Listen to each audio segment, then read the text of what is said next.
नमस्कार प्रेमी भक्तजनों, आज मैं आपको बताऊंगा कि शिवलिंग पर एक चावल का दाना, एक सफेद पुष्प और एक अबीर चढ़ाने से क्या होता है।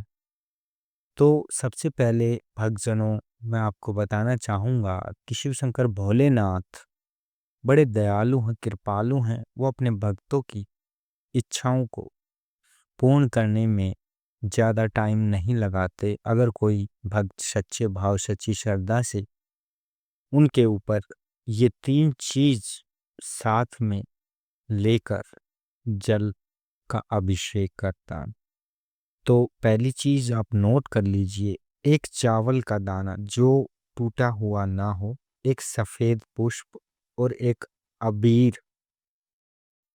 तो अबीर, तो इससे होगा क्या भक्तजनों, अगर आप कहीं वैद्य, हकीम, मेडिकल, हॉस्पिटल, सारी जगह से आपको निराशा मिल रही है, आपका कोई ऐसा रोग हो गया है जो शरीर से जा नहीं रहा है, तो आप इन तीनों चीजों को लेके तांबे के लोटे में गंगा जल से मिश्रित जल लेके आप शिवलिंग पर चढ़ाना शुरू कर दीजिए। इसके फायदे मैं आपको बता देता हूँ। शिवलिंग पर जो अबीर चढ़ाने से सुख शांति मिलती है, भगवान शिव को प्रसन्न करता है, सुख समृद्धि लाता है। मान्यताएं हैं कि यह रोग से भी मुक्ति दिला सकता है भक्तजनों। अबीर के जो लाभ होते हैं, शिवलिंग पर अबीर चढ़ाने से भगवान शिव प्रसन्न होते हैं और भक्तों की मनोकामना पूर्ण करते हैं। सुख शांति और सुख समृद्धि तो आती ही आती है। कुछ मान्यताओं के अनुसार ये भी कहा गया कि शिवलिंग पर अबीर चढ़ाने से शरीर के जो रोग हो उससे मुक्ति मिल जाती है।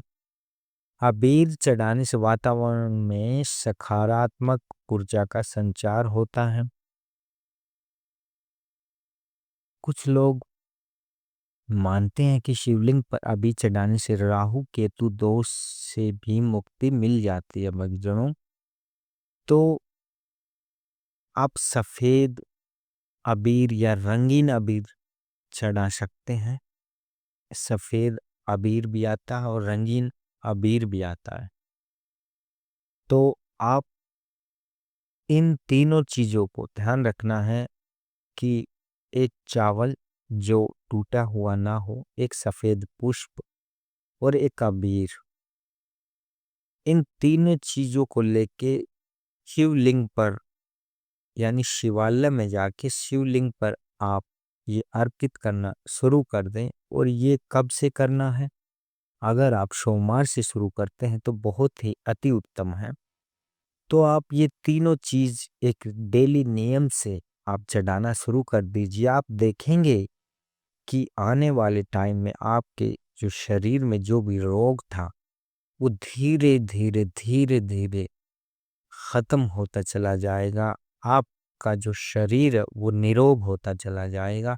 तो इस उपाय को करिए और अपने जीवन में जो है स्वास्थ्य को ठीक करिए और शिव शंकर भोलेनाथ की कृपा प्राप्त कीजिए। जय गुरुदेव।